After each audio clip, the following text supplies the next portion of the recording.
April 25th, 2026. The most powerful man in the world is eating dinner at a hotel. Not the White House, a hotel. The Washington Hilton. A guy rushes the security checkpoint carrying a shotgun, a handgun, and several knives in a bag. He fires. An officer takes a round to the vest. Survives.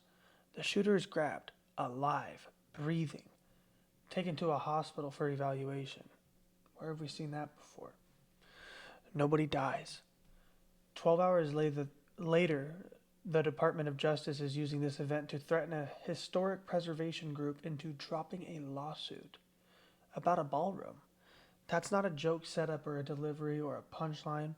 That is the actual sequence of events. And we're supposed to just nod along. It'll be funny. It'll be entertaining. There will be some shots fired tonight in the room. So everyone should tune in. It's going to be really great. I'm looking forward to hearing it. I love it. What?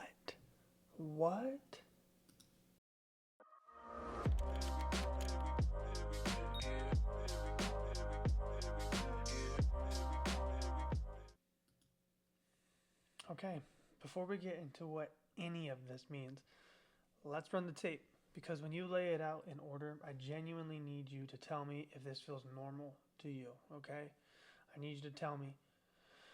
April 5th, this last Saturday night, 8:30 p.m., White House Correspondents' Dinner in the Washington Hilton. Trump is there, first time attending as a sitting president in either term. And that's going to come up again, okay? Because first time in 6 years he's had the opportunity to do this, and he attends this one event. Melania's there, J.D. Vance, Kash Patel, RFK Jr., Marco Rubio. The entire line of succession is in a hotel basement. And the entertainment for the evening is I clicked the wrong thing. See, this is why I'm not live, because I'm still learning OBS. We got to restart that. So, before we get into what any of this means, let's run the tape. Because when you lay it out in order, I genuinely need you to tell me if this feels normal to you. April 25th, Saturday night, 8:30 p.m., White House Correspondents' Dinner at the Washington Hilton. Donald Trump is there. It's the first time attending as a sitting president in either term. Okay? He's had 6 chances to do this. It's the first time he ever went. Melania's there. J.D. Vance is there. Kash Patel is there. RFK Jr., Marco Rubio. The entire line of succession is in a hotel basement. And the entertainment for the evening is a mind reader. We'll get back to him. Mentalist Oz Pearlman is on stage doing a trick, trying to guess White House Press Secretary Caroline Leavitt's baby's name. He gets it right. The crowd reacts. And then, shots. Okay, let's talk about a couple of these things, because I got articles tonight. This is crazy. I even got footage for us, too, so we're going to do some reactions. I'm going to turn my screen down a little bit, so hopefully it doesn't come on the mic as much. But this is real footage from the shooting, supposedly. This is the shooter. He's going to come from over here. I'll go full screen if we can, make this a little bit easier. But this is the shooting, supposedly. This is him coming through the gates. You tell me what you think. It looked like he checked it twice. Lieutenant Hudson, you monitoring this area? Here he comes up. Obviously. Go for Shall I post it as soon as he passes down that? 18, go for What do we think? It looked like he checked it So twice. while it's playing, I'm going to show you something. So over here, Lieutenant Hudson, they're you monitoring this area? disassembling. Here he comes up. Obviously. What are they disassembling? To me, it looks like they're disassembling the metal detectors, right? There's a guy on his knees. You can see him clear as day. Here he comes up. Taking apart something. Obviously. Kind of runs right through. I'm going to be honest. I'm going to be so honest. I'll just say the quiet part out loud. That video looks like AI. I watch AI videos all the time because I kind of have to. Like, you inevitably see them, you know? I'm not trying to necessarily, but there's so much misinformation in the world that you run into them all the time, like every day. For the old folks that are watching my channel, most of the stuff you see on your feed is fake. And I hate to scare you like that, but that's just kind of the truth. We're in a weird time right now with the internet. But the way this gentleman reacts, the way he reacts is very weird for me. Lieutenant Hudson, you monitoring this area? I feel like the video is intentionally blurry. I'm going to need a different camera angle before I believe this, personally. I'm going to need multiple camera angles before I believe anything from now on. But the way he moves is very rigid. See, like, these movements aren't natural. And then he draws his gun. See, look at this. Watch the legs. And then the way he crouches and gets back up, Shall I post crouches. it as soon as he passed down that? The way he moves, dude, I've played a lot of video games. He moves like somebody that was animated in a video game. And this move specifically, right here, that doesn't line up for me. That doesn't line up for me. Okay. So that's the tape. Now, Trump said on camera he started running from about 50 yards away. And he was fast. He was like a blur on tape. That's what his direct words were, direct quote. Now, I'm not going to lie. That seems like a fair assessment. I mean, you see him sprinting. It takes him, 5, 6, 7 seconds to get across the screen. Lieutenant Hudson, That's you a good monitoring this assessment, I area? feel like. If you run maybe 10 yards a second. Right? I mean, he's getting after it. Right? So Trump honestly had a really good assessment of this after the fact. I mean, he clearly talked to Secret Service and got a debrief, right? But, I mean, I don't know. That video is very weird for me. Very weird for me, to say the least. That's all I'm going to say. That video is very weird for me. I definitely don't believe in that video. I don't think that's real. I think that's AI. But they're pushing it. And they want us to believe that is a real video. That's what they want us to view. Now I'm going to show you some photos of Secret Service and the workers scrambling. I'll try to cover this ad a little bit so it's less. Oh, of course, it doesn't scroll. That would be my luck. That's funny. Can I go like this? Can I? There we go. We'll go like that. I apologize if you hear my dog. She's got some allergies right now, so bear with her, right? Yeah, so anyways, let me see, what was I gonna say here? So you can see in this photo here that there's a combination of Secret Servicemen and workers. They're all scrambling. Again, you're gonna hear my dog here in a little bit in the background. That's okay. I can't do too much to stop that. You know what I mean? But anyways, you can see workers, they're struggling. I think right back here, these two men, I think are Secret Servicemen. It's hard to get a gauge on it, but I can tell that this guy's got something in his tux that's keeping him a little tight. I would think that might be a shoulder-mounted brace, or not brace, holster. You know, one of those James Bond styles that go up underneath your chest. Could be one of those. Not too sure. Just here to speculate a little bit. Now, here's what Trump said on 60 Minutes that day. I'm not going to play the exact quote because we are going to play other quotes from that exact interview that I personally view as more important. But what he said, I'll still quote it. He said, quote, I wanted to see what was happening, and I wasn't making it that easy for him. I said, wait a minute. Let me see. Wait a minute. Now, the president of the United States during an active shooting slowed down his own evacuation because he was curious. He said this voluntarily on national television. Make of that what you will. You can have your own assessment of that, of what you will. But he doesn't even talk about the Butler assassination attempt. So we'll see how he reacts to this one going forward. You know, we'll see how it all transpires, if you will.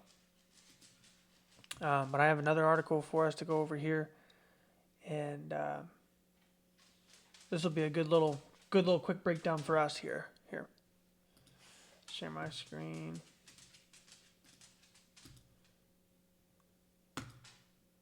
We do know that law enforcement exchanged gunfire with the individual. We do know that a U.S. Secret Service uniformed division officer was struck in his vest. He was transported to a local hospital for treatment. He seems to be in good spirits at this time. The suspect in this case, he was not struck by gunfire. However, he was transported to a local hospital to be evaluated.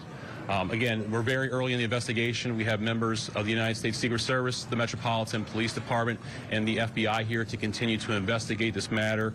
But at this point, it does appear he is a lone actor, a lone gunman. There does not appear to be any sort of danger to the public at this time.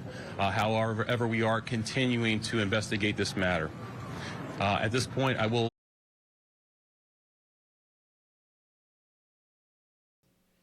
Okay, so I mean the short and sweet, the short and sweet of that is there. And I did cut it off a little bit. You see, it's a 14-minute video, but you see that he says he's a lone gunman. You see a couple of other things that he says there as well. But some of the things that weren't in that clip that are in this 14-minute long video, a couple of keynotes. There was no ID that was required to enter the building. It was only a ticket through a magnetometer, which I think is what they were disassembling. I apologize. It was a magnetometer is what that was. CBS's own national security analyst, Aaron McLean, said that he was perplexed. That word comes up a lot. I've noticed that that's a word that they love to use when describing things. He said that he was perplexed by what he observed security-wise before the attack even happened. And he said he got in with just a screenshot of an invitation. Another person, a Daily Beast editor staying in the hotel room next to Cole Allen, said nobody checked his luggage either on Friday or Saturday. Now, this is a dinner with the president, the vice president, the FBI director, and half of the cabinet. And security was running on the honor system. Great. Love that. Nothing to see here at all, I'm sure. Now, let's keep talking about something that people keep moving they keep moving right past it, okay? Cole Allen was not shot. He charged a security checkpoint. You just saw the footage. If that is to be believed, I just showed you the exact footage of him supposedly breaking on into this event. He struck a Secret Service police officer. He's not a police officer, but he struck a Secret Service officer. And he was taken to a hospital for evaluation, alive, and then charged the next morning. Now, I have talked about on the Jolly West episode, which I'll put up here. I'll put a screenshot of.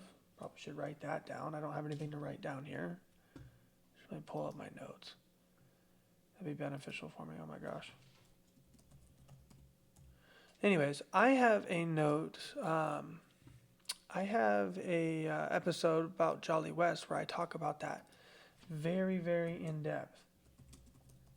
Okay, and long story short of it, Jolly West was an MK Ultra archetype. Architect. He's the one who created MK Ultra, and he was behind pretty much every false flag for 45 years straight. And again, that's not speculation. I have an hour-long episode on it, so feel free to jump down that rabbit hole and then tell me if I'm wrong. If you haven't watched that, please don't tell me I'm wrong, because it's a very well-researched episode. This has a lot of those same, what do you want to call it, symptoms. I think we'll call it symptoms. This has a lot of symptoms of an MK Ultra hit. Okay, now let me give you a comparison. Thomas Matthew Crooks fired at Trump in Butler, Pennsylvania in 2024. The bullet grazed Trump's ear, supposedly. Secret Service counter-snipers dropped Crooks within seconds of that shot landing. Done. Cole Allen fires at a checkpoint full of Secret Service agents. Supposedly he gets tackled, transported, evaluated, and charged the next day. Same Secret Service, different outcomes. Now, I'm not saying somebody should have died. I'm just saying that gap is real, and it deserves every question under the sun. Okay? Now, I believe we already saw a couple of snapshots of that photo that's gone really viral here, but I want to get a big blown up version of it so we can see it. But this is him right here. I mean, Trump himself posted this. I think he posted this on Truth Social. This is the article about it, of course, Al Jazeera. But Trump himself posted this on his Truth Social, and it just reeks of propaganda to me, you know? He's just, I don't know. Here, I need to get my, whoops. I'm trying to get my viewfinder to work a little bit better here, and it's not helping me. Long story short, my apps are right up underneath my OBS here, so it's just being a pain in the rear. But we'll figure it out. No big deal. We're running off the rip. Anyway, it just reeks of propaganda. I mean, he's posting this close-up where the camera is, what, maybe 1.5 feet, 2 feet away from the gentleman's face. He's pinned down. He's basically naked and afraid. I mean, it just reeks of propaganda. Now, visually compare this with what we saw at Butler. Okay. One event ended in seconds with a fatality. This one ended with a hospital visit. Okay, now again, that's censored. And this is kind of censored, but you can allude to what that is. Thank God it's pixelated so I can show it. You can allude to what that is. Thank God it's pixelated so you can show it.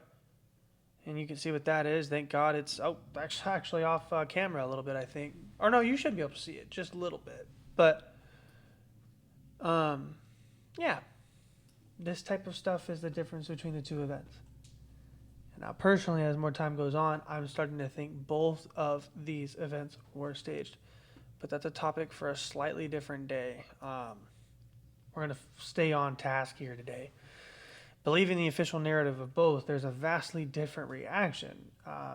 Now, Thomas Matthew Crooks was like 450 feet away from Trump. This guy was like 150 feet away from Trump. A little bit different, but he gets away just fine. Now, I have to be right back because my dog is just acting a fool. So give me 1 second here. Let me give 1 second here. Okay. That dog is a goofball, man. Whew. Probably have to edit that a little bit. She's getting old. She got separation anxiety. She goes, "Ooh." Even though she's 1.5 feet away from me. She's literally right behind me. I had to go put her in bed. She's a little old girl. Okay. So where was I? You might even be able to hear my neighbor's bike on this mic. This is crazy. Apologize.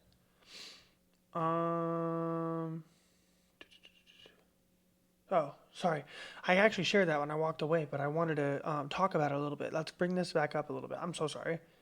So this event was not designated a national special security event. Okay, I highlighted it on the screen so we could see it. Excuse me. Let me scroll up a little bit so you can get as much of that in picture as you can. Okay. Now you guys can read while I'm following along and reading a different tab. This was not designated an NSSE event. NSSE designation exists for exactly this scenario, literally. President, VP, senior officials, large gathering. Inauguration gets it. State of the Union gets it. The correspondence dinner with essentially the entire executive branch present did not. Now, DHS makes that call. DHS has also been unfunded for over 70 days due to a government shutdown at this time. Now, Representative James Comer flagged this on Sunday, said the security breach was, quote, a direct result of insufficient funding for the Department of Homeland Security, end quote. Now, the entire presidential line of succession was in a hotel basement. Now, the event was not classified as a top-tier security event.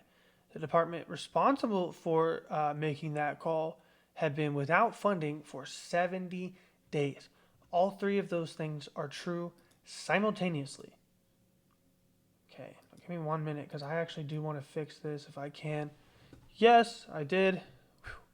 These Macs, man. I love Mac, but I was on PC for years and years and years. Just recently switched over. bear with me. Give me a little bit of love, okay? Give me a little bit of love. I'm trying, and I'm an idiot, and I'll admit when and where I'm an idiot, but you got to give me some credit where I can get it too, right? Okay, so not labeled a national security event. The reason why could have been related because of government shutdowns that Trump was directly related to, and pretty much everybody that was highly involved or heavily involved in our government was in the same area at the same time. It could have been taken out. God forbid something crazy happened. So that, big issue for me. Now, we're going to get in segment 2 of this pod episode. Or I should say chapter 2 of this podcast episode, right? We're turning the pages, right? Keeping it with the theme. Chapter 2 of tonight's page. Chapter 2 is Oz Pearlman. Now, he's the mentalist in the room. Give me 1 second.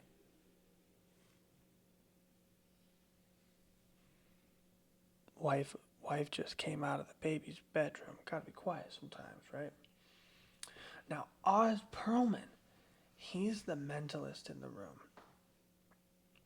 Before we get to Cole Allen, I need to talk about the other guy on that stage. Kenz, you're good. I'm recording, not live, because this detail doesn't get nearly enough attention. Now, the Correspondents' Dinner this year didn't have a comedian. They specifically chose not to book a comedian.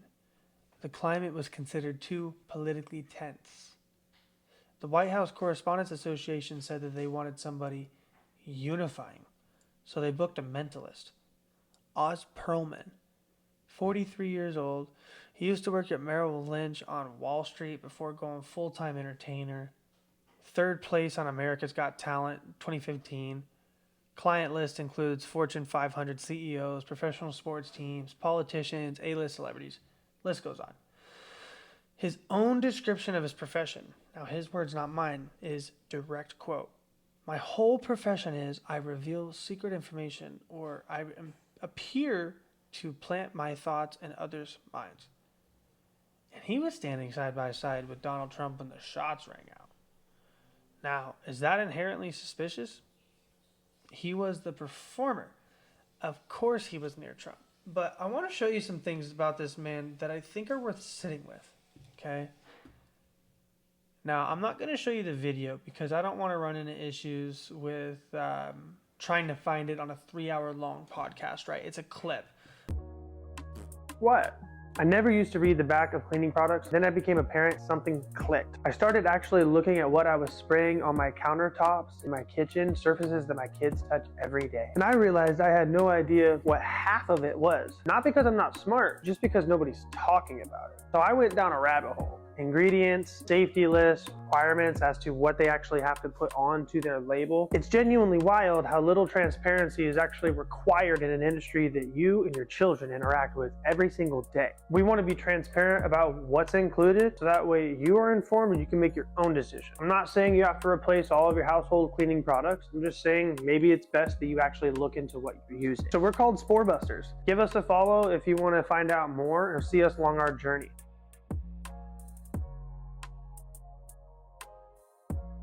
Samples are here. Let's unbox them. Okay, this is what we got. Wow. That smells so good. Holy crap, that smells so good. That actually smells so good. We got our spray bottle here. Boom. We officially have a sample. Oh yes, 2 types of sprays. That's what we're looking for. Oh, and the scent smells amazing! Ah! Okay, so I'm gonna film some stuff that we're gonna clean. This is gonna be super fun. Stay tuned. Welcome to my usual Tuesday night. I'm just kidding. I'm actually just gonna show you something. It's really cool. We're called Spore Busters, and I found the stickiest, grossest things I could in my pantry so I could show you how legit Spore Busters is. This is our sample right now. I'm just testing it out, but wow, I am absolutely amazed. A lot of us have these normal everyday products under our sinks right now, but they are full of toxic ingredients. Throw it all in the trash. Spore Busters is made of non-toxic ingredients, smells amazing, and cleans better. But he was on Joe Rogan last year in June. And I'll bring up what happened on his Wikipedia because they broke it down perfectly well for us. Now, on Wikipedia, it says it right here. On June 4th, 2025, Pearlman appeared on the Joe Rogan Experience. According to Joe Rogan, Pearlman correctly guessed the ATM PIN code of Rogan's bank account. Rogan appeared visibly disturbed by this and stated, "Yeah, that's weird," followed by, "Yeah, I don't like that." The hosts of Flagrant hosted Pearlman on their podcast the following week. So, Joe Rogan, who has interviewed sitting presidents, UFC champions, and some of the most unflappable people alive, was visibly disturbed. He wasn't impressed, he was disturbed. There's a significant difference in that. Now, how does a mentalist get your ATM PIN number? You're either genuinely psychic, which nobody believes that, or you have access to information that you shouldn't have. Research, surveillance, cold reading, Confederates in the crew. Those are the actual tools of this profession. And this man uses them on some of the most powerful people in the world for money regularly. Now we have another one we'll discuss here too. Same thing, Wikipedia, but I don't want to go down the rabbit hole of trying to find a 3-hour clip. So here's some of the text chat from that. On November 18th, Pearlman appeared on The View and revealed host Sarah Haynes' real PIN number live on the air. Later, Haynes stated that she felt violated by Pearlman.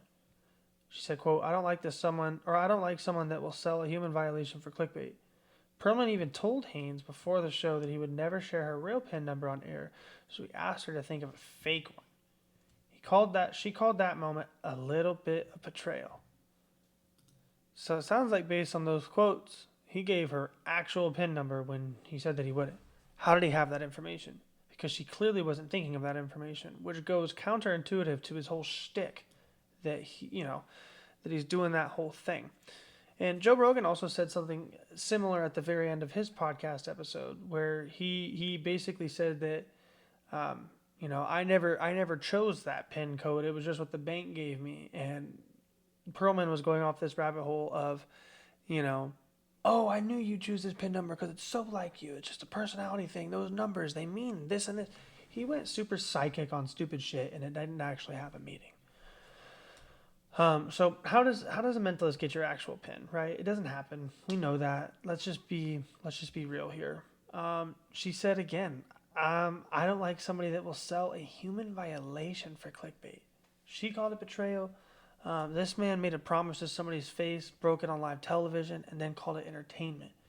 That is not a quirk. That is a character trait. He decides what information gets revealed, when, and to whom, on his terms, not yours. Now, let me tell you what mentalism actually is. Not the mystical version, the real one. It is an information game. Pearlman has said this himself. He scouts audience members before he even goes to the show. He researches people. He studies behavioral patterns and micro expressions. He knows things about you before he walks in the room, and then he makes you believe that he read your mind. Critics of Pearlman have specifically flagged his lines, "I don't read minds, I read people," as his main deception. Because what he's actually doing is information gathering dressed up as performance. He came from Wall Street. He has spent decades operating at the highest levels of corporate America, professional sports, and now politics. His client list is Fortune 500 CEOs and politicians. Please think about what that access represents. This man is professionally paid to extract information from powerful people, make them comfortable, and then reveal things about them that they didn't think he could even know. And his own words are, for what he does, are, I appear to plant my own thoughts in other people's minds. I'll just leave that there. I want you guys to think about that throughout this episode. Okay, so what do we have next? We have Mr. Oz Pearlman. That's him right there. That's the man right there. He is standing directly behind Trump. Secret servicemen start to swarm the president. He's not on the floor. He's not army crawling, which is what he says later. He's upright. He's behind the president on the stage. He told ABC News he army crawled out eventually.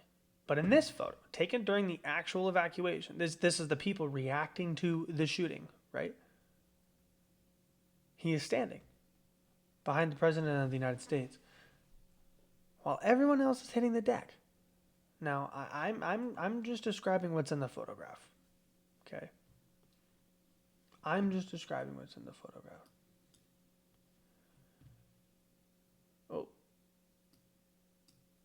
Oh boy, I have everything up. So the exact same way you are at this. I think it's right here. And I watched the two Secret Service guys get behind the president, bring him down, and just by pure chance, he gets brought down. We're facing opposite directions right next to me. So the exact same way you are at this distance, which I've never really been from President Trump, side to side, and I just look at him right here. And I think right at that moment, I can piece it back when it happened. I go, in my head, I go, oh no, are we about to die? That was my first thought. And then a split second later, I'm looking at him, and I can't gauge from him what happened to him. Yeah. Because. So you thought he was shot? So I didn't know if he was shot, but I did not rule it out. No part of me was like, he's okay. Yeah. Because also, I didn't expect them to. He's going to go off on that tangent for a little while. But by his own accounts, he and Trump are side by side when Secret Service move in. He said his first thought was, are we about to die? He describes army crawling backstage, being surrounded by SWAT in full tactical gear. He went on to ABC, then Fox News One Nation with Brian Kilmeade. He did multiple interviews in under 24 hours. And then he showed up at the MS Now after party that same night, feeling, quote, shook up, but glad that the parties were going on. Now, I've never been to an active shooting, but my assumption is that it would take me longer than 3 hours to feel like going to a networking party. Now, that's just me. Now, here's the summary on Oz Pearlman. A man whose entire profession is built on extracting information from powerful people and making them believe he knows things he shouldn't, was specifically booked to stand next to the president. He was chosen instead of a comedian because the room needed somebody unifying. He was mid-trick, guessing Caroline Leavitt's baby's name at the exact moment shooting started. He ended the night at a party. Am I saying Oz Pearlman is involved in a conspiracy? No. Am I saying that if you were designing the most cinematic version of a staged event, having a professional whose job is literally to make people believe false things, standing next to the president when it happened, is in almost perfect detail? Yeah, kind of is. And I'll drop this before we head out too. Oz Pearlman's father worked for the IDF and was linked to intelligence. That's on record. Okay, this is the segment. This is chapter 3. Put your phone down. For months before this dinner, Donald Trump has been trying to build a $400 million ballroom on the White House grounds. You guys have heard about it, I'm sure. It's on the news all the time. Now, it's on the site of the demolished East Wing. 90,000 square feet. It holds 999 people, which is a really odd number, but it holds 999 people. Did I pause that? I did. It holds 999 people. He talks about it at almost every public appearance. The argument his administration has been making in federal court is that it is a national security necessity, that having the president attend events at hotels creates unacceptable risk. A federal judge looked at that specific argument and called it verbatim incredible, if not disingenuous. The National Trust for Historic Preservation filed a lawsuit to stop construction. On April 18th, just 1 week before this dinner, the D.C. Circuit Court of Appeals issued a stay allowing construction to continue through June 5th while the appeal was heard. Trump is losing the legal battle and the PR battle on the ballroom. And then, the night he attends the correspondence dinner at the Washington Hilton, somebody shows up with weapons. And by the next morning, the DOJ has sent a letter about the ballroom. Run that back. Run that back. Okay? Now, what I'm about to show you, this is Trump's press conference immediately following the event. Watch specifically for when he pivots to the ballroom. He calls the Hilton not a secure building. And he says the new ballroom will have every bell and whistle that you could possibly have, right? Let me get that up, make sure that it's good to go.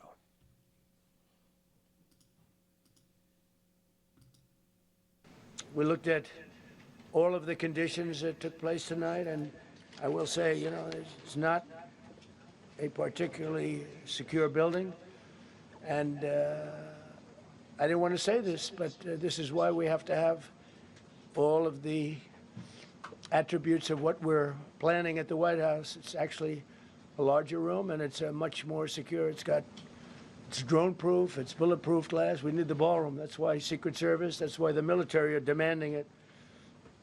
They've wanted the ballroom for 150 years for lots of different reasons, but today's a little bit different because today we need levels of security that probably nobody's ever. 150 years.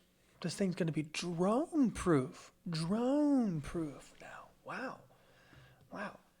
He's delivering a sales pitch for his construction project at a press conference about a shooting. Goodness gracious, huh? Goodness gracious. Oh my gosh.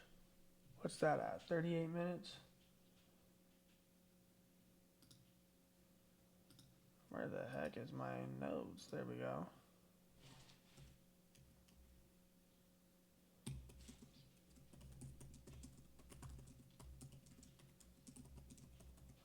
Okay. Now, next on the agenda. Did I put this down? Okay, I forgot this thing right here. This was something I wrote in my notes. I wanted to read because it was beautiful. Now, he was allegedly nearly assassinated an hour before this, and he is on camera doing a commercial for his venue. Not one day later, not the next morning, that night in the same outfit. That man does not miss a marketing beat. You have to at least respect the commitment. Oh, goodness gracious. Now, let's get into the next one here. The next link.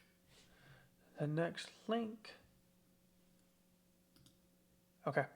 So, this is a letter from Assistant Attorney General Brett Shumate. He wrote it on the National Trust for the Historic Preservation less than 24 hours after the shooting. Gave them until 9 a.m. Monday, which is literally 12 hours after 12 hours before I'm recording this, okay, to voluntarily drop their lawsuit, or the government would move to dismiss it. Now, I put this in here for you guys to read as I read it. This is a direct quote. Put simply, your lawsuit puts the lives of the president, his family, and his staff at grave risk. Elsewhere in the article, it says 9 days before this shooting, a federal judge. Oh, I already read that. I'm so sorry. He called the like I said, he called the argument incredible if it was not disingenuous, right? Now, 9 days. A federal judge says your security argument is incredible. 9 days later, you have a shooting to point to, and that letter goes out by the morning.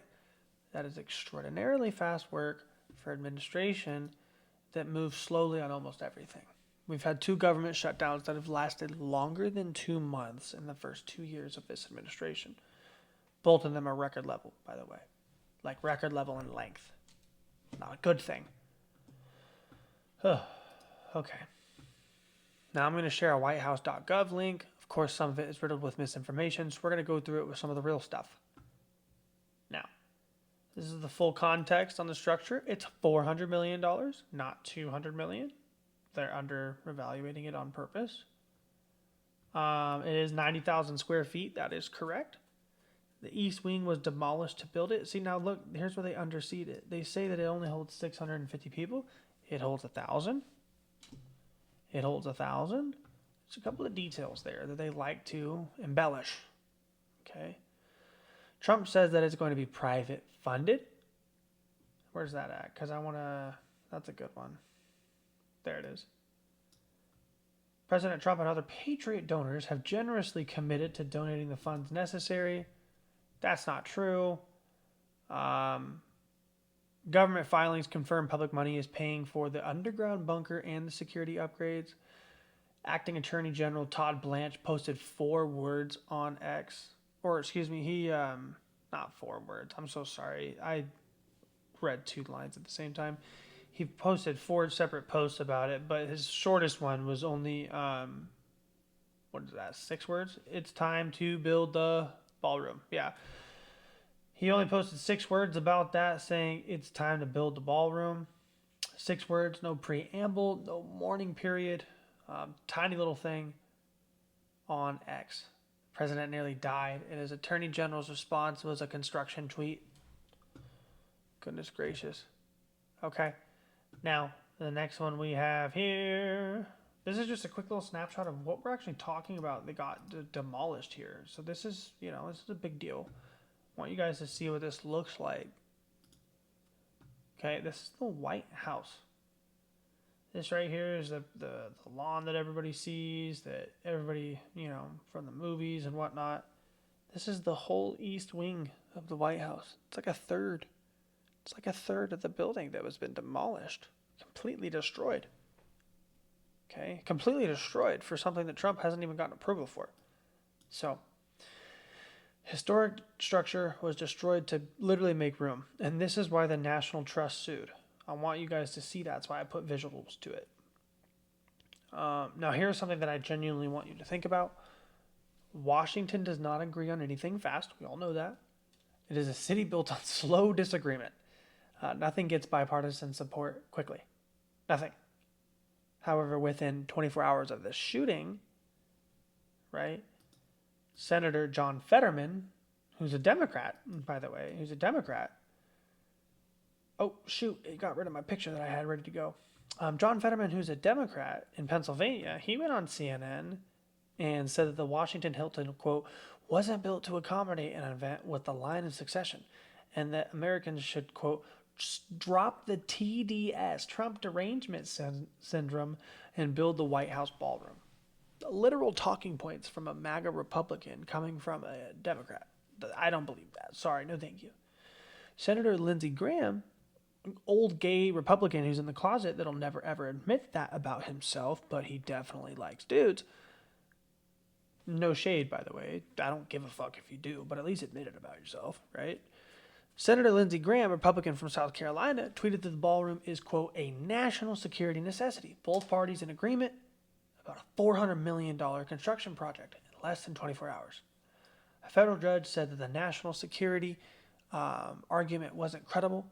One shooting with no fatalities where the shooter himself literally survived. And it's suddenly bipartisan consensus. Washington has not moved that fast since 9/11. And we all know what got built after 9/11. Now, here's a photo of me Here's a photo I've chosen, I meant to say. Here's a photo of mine. I've got here for the monologue. But basically, here's John Fetterman himself walking right out. He doesn't look too fearful. I mean, you guys got to remember, this guy had a stroke like 2 years ago. He's not exactly sprinting out of anywhere. He's recovering. He's going through physical rehabilitation, and God bless his heart. There's no, I'm not here to slander somebody going through physical things. I bring it up to contextualize. This guy is not sprinting out of an active shooter situation, and you can see it clear as day. He's all but just walking on out. So in the moment, he wasn't exactly as stressed out as he's trying to tell us that he was. Right? He was at the dinner. He was fine. And then he immediately became the most enthusiastic Republican in the building. The man has a gift. No, seriously, though. A Democrat publicly backing the ballroom that the president wanted within 24 hours is significant. Please note that. That is not a coincidence. That is a political signal. Now it's chapter 4. I want to talk about the man that they say did it. Cole Thomas Allen. 31 years old from Torrance, California. He had a mechanical engineering degree from Caltech, one of the most elite technical institutions in the country. He had a master's in computer science from Cal State Dominguez Hill, Finished just last year, 2025. He's working working as a tutor. He traveled from LA to Chicago by train, and then from Chicago to Washington, D.C. He checked into the Washington Hilton on Friday, the day before the event. He had a disassembled shotgun in his luggage. Nobody checked his bags. He used an interior stairwell to bypass the hotel's monitored areas. He timed his run to the checkpoint breakdown window. Now, he called himself in his manifesto, quote, the friendly federal assassin. Excuse me. I got the hiccups all of a sudden. He called himself the friendly federal assassin. And he sent that manifesto to his family before the shooting. His brother had contacted police in Connecticut 2 hours after the shooting. His sister told Secret Service that he'd been making radical statements and, quote, constantly referenced a plan. The family called it in after. Now, he went to Caltech. This is not a snap decision. The guy's very intelligent, clearly. This is a technically trained person who planned logistics over weeks. He booked a hotel room in early April, 3 weeks in advance. That's not impulsive. That's a calendar. Now, a Caltech-trained engineer with a master's degree booked a hotel room 3 weeks in advance, traveled across country by train to avoid airport security, and had his weapon disassembled for transport. Then, he used a stairwell to avoid camera-monitored hallways, timed his run to the exact second when the magnetometers were being broken down so multiple people would not be able to stop him, and nobody flagged any of it. Does that feel like a security apparatus that was paying attention? Okay, just asking questions for you guys. I want you to do the thinking, I'll do the talking. Lord knows I can talk. I don't stop. That's a problem a lot of people say about me. I don't try for it, but I've definitely been made fun of for it. I was just yesterday, but besides the point. Do I have that photo ready? Is that the right article? Hold on, let me make sure I have this here. Oh, I did have it. I think an ad popped up, so it put it out of order. Oh.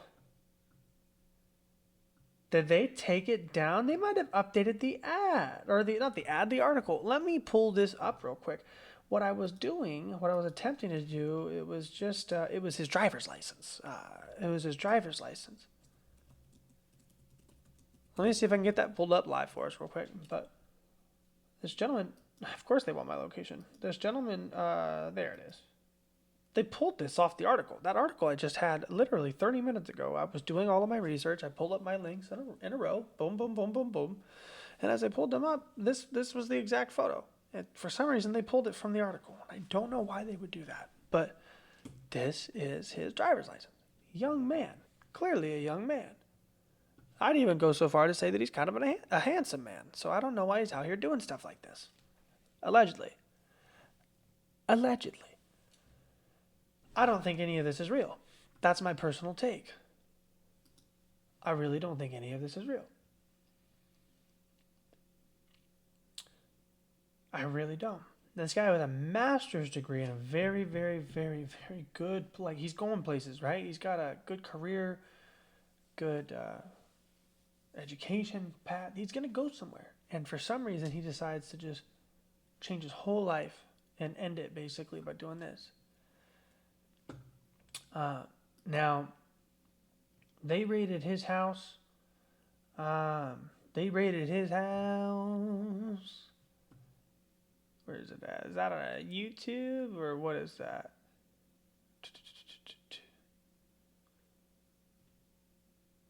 Oh, I don't think I have an article for it, so I'll just read it. I apologize. It says FBI raided his parents' home in Torrance overnight. His sister told investigators that he kept his weapons there without his parents knowing. He had legally purchased a shotgun used in the shooting in August of 2025. He also owned a semi-automatic pistol that was not technically used in the shooting, but was at the shooting. That was purchased in 2023. He had been planning this for months. Not for days, for months, okay? Now let me stop back on that name that he gave himself. Because he's a Caltech engineer. right? With a computer science degree, he's not exactly careless with words. He called himself the friendly federal assassin. Friendly. He explicitly wrote in the manifesto that he did not want to harm hotel guests or employees. He considered his targets specific. Administration officials only, ranked highest to lowest. He wrote that he would, quote, still go through most everyone here to get to the targets if absolutely necessary, but that the guests were not his primary target. Federal. That is the interesting one. Now, does this mean that he sees himself as acting on behalf of some federal interest? Does it mean that the federal government is his target? Is it just a dramatic self-branding choice? Now, a man with his education doesn't just accidentally name himself. He chose that word. I noticed it. Okay.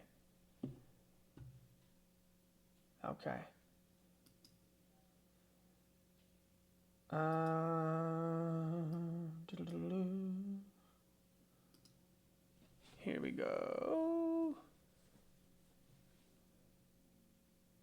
Okay, I accidentally just closed out of one of the videos that I had, so I didn't mean to do that, but I can probably pull it back up. So I'm going to show some of the stuff that exists on the manifesto again, too. He referred to Trump as a pedophile, a rapist, and a traitor. Big words. Big words that I probably can't put in short form clips and put on YouTube and TikTok, but that's fine.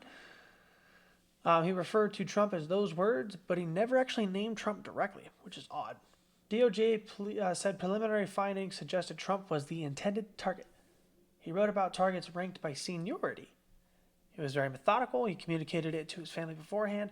This wasn't rage. This was a very calculated plan with a name and a priority list. Okay. Now, again, going back to some of the main details, he went through the security bypass. He went through the stairwell where there was no cameras, disassembled gun. Very, very methodical. He had intelligence that, I'll just be quite frank, the public doesn't have access to. The public does not have access to the things that he somehow knew. Now, the family knew enough to call police. The sister had been watching this build for a while, clearly. She described him as constantly referencing a plan. That is not somebody who had just snapped. That is somebody whose family had saw it coming. And still, nobody was at that door when he checked in. And here's where shit gets super crazy. There's supposedly, and I'm just going to share it because I want it to be there now before it goes bye-bye. There's supposedly a photo of this man in an IDF sweatshirt, which stands for the Israeli Defense Forces. Here's what's verifiable. The image appeared on X at 10:52 p.m. the night of the shooting, 2 hours, 22 minutes after it started. Nobody can find this photo anywhere before that. AI detection tools are giving wildly inconsistent results.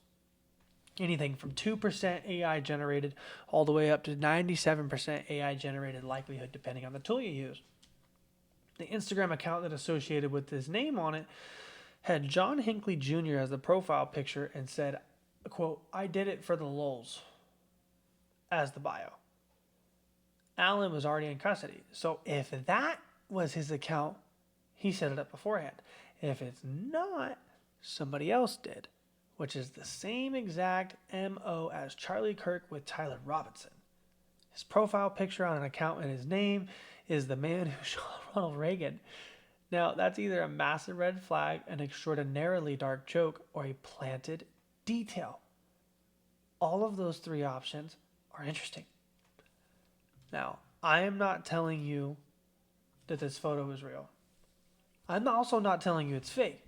What I am telling you is within 2 hours of every major politically charged event in America, there is now a fully formed counter-narrative with photographs. That is an infrastructure.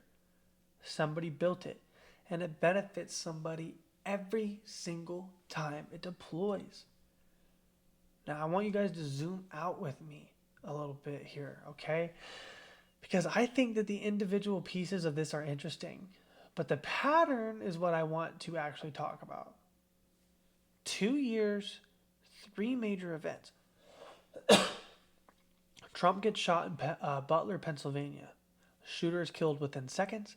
FBI handling raises questions about serious unresolved questions about pre-event security lapses that were never fully explained.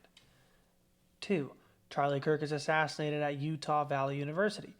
ATF can't match the bullet to the gun. No full autopsy. Sheriff resigns. We've covered all of that. Link in the description. 3. Now the correspondence dinner. The entire executive branch was in a hotel basement, not a top-tier security designation or detail. No ID required. Shooter checks in the day before with weapons. Nobody checked his bag. He bypasses monitored areas via the stairwell. He times his run to a security rotation window. He fires. He survives. And before sunrise, the DOJ is already sending legal ultimatums about a $400 million construction project. Here's what's consistent across all three. The security failures happened before the incident. The political benefits accrued immediately thereafter. That is a pattern, and consistent patterns deserve consistent scrutiny. Speaking of this, just the scrutiny. Wikipedia is already documenting the stage narrative and the misinformation and all sorts of stuff. 300,000 plus posts on Twitter or X are using the word staged just by midday Sunday while I was in church, boys. While I was in church, over 250,000 posts were already out. I mean, that's literally less than 12 hours later. Okay. Former MSNBC host Katie Fang wrote about, quote, 27 wild and incomprehensible inconsistencies. This is not fringe. This is mass public skepticism immediately. Now, when the immediate public reaction to a presidential assassination attempt is, I don't believe this, that is not a conspiracy problem, in my opinion. That is a trust problem. And trust does not collapse in a vacuum. It collapses because institutions have been caught lying often enough that skepticism has become healthily deserved and has now become the default and the norm. Now, who was that lady that was on here? Because she was actually just on that screen I shared. There was a lady on 60 Minutes. That's who it was. I was going to show that article. You guys are going to love this. Listen to this. Make sure I have everything lined up. Watch this. It was a very beautiful thing that was happening. Mm-hmm. I hesitate to ask you about this, but as you know, these conspiracy theories out there on the left and the right, that the event was staged or that it didn't happen. Last night didn't happen? That it was because it was your first time there, or that Butler didn't happen. These conspiracy theories that are gaining traction on the internet. And October 7th didn't happen, and World War II didn't happen, and the Holocaust didn't happen, and many things didn't happen. Yeah, no, I hear it. I don't know. I think they're more sick than they are con. Immediate deflection. Why is he bringing up other conspiracies? First of all, other conspiracies that at least have some tangibility to them. I believe, of course, World War II happened and that the Holocaust happened. I don't go down that rabbit hole. But there's a lot of people that do. And people that do typically have at least some receipts, if you will. But why does he, instead of attack it head on, he goes on that deflection? He immediately does what he does when he's getting caught up. Anybody who's ever watched Trump lie, that's what he does. When he gets caught lying, he loves to flip the script. No, let's talk about this. Let's talk about that. Let's talk about this. Or he says, everybody's so stupid. Look at me. I'm the right guy. Now, I got a funnier quote for you. This one's actually super fun. This is another reason why I think this whole thing was fake. Because just look at this kind of crap. Look at this kind of crap. UFC boss Dana White says the White House Correspondents' Dinner shooting was, quote, fucking awesome. Quote, I literally took every minute of it in. What? Huh? What? Well, huh? He said another quote, pretty crazy, unique experience. What? I'm sorry, I'm on the middle of an ad there. That's just crazy to me, dude. Crazy to me. One of his best friends was allegedly nearly assassinated, and his response was that it was awesome. He took in every minute of it. I genuinely do not know what to deal with or know what to do with that, but I feel like you should have that. Now, let me be very precise about what I'm not saying, okay? Because this has been a good episode. As always, I make some good hour-long episodes for you. They're not too crazy, right? I'm not saying this was staged. I'm not saying Cole Allen didn't fire a weapon. And I'm not even saying that the officer was hit.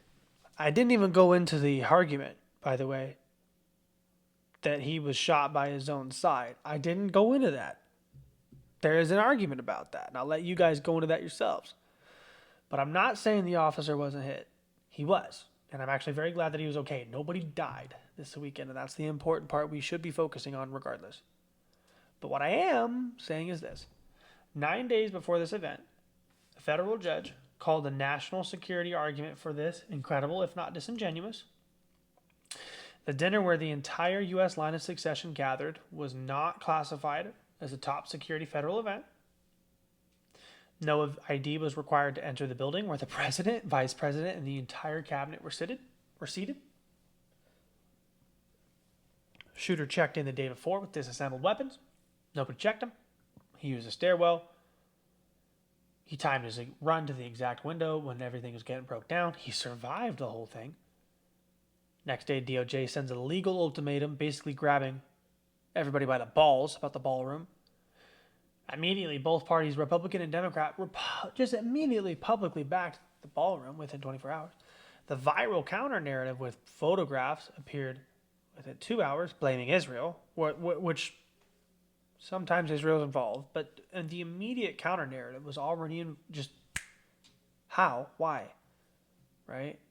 Oversaturation, flooding the zone. And the entertainer booked to stand next to the president was a man who, by his own description, professionally plants thoughts in people's minds and reveals information that they didn't think he had access to. Every single one of those things is documented. Every single one is real. Put together, they describe an event where the security failures came before and the political benefits came after. Just like the last time and the time before that. I give you the receipts. You connect the dots. And that's what we do here, okay? If this hits different, share it. This kind of content is what gets buried fast, okay? I'm Ethan Page. Links will be in the description. This is Turning the Pages. As always, you guys have a good one, and I'll see you next time.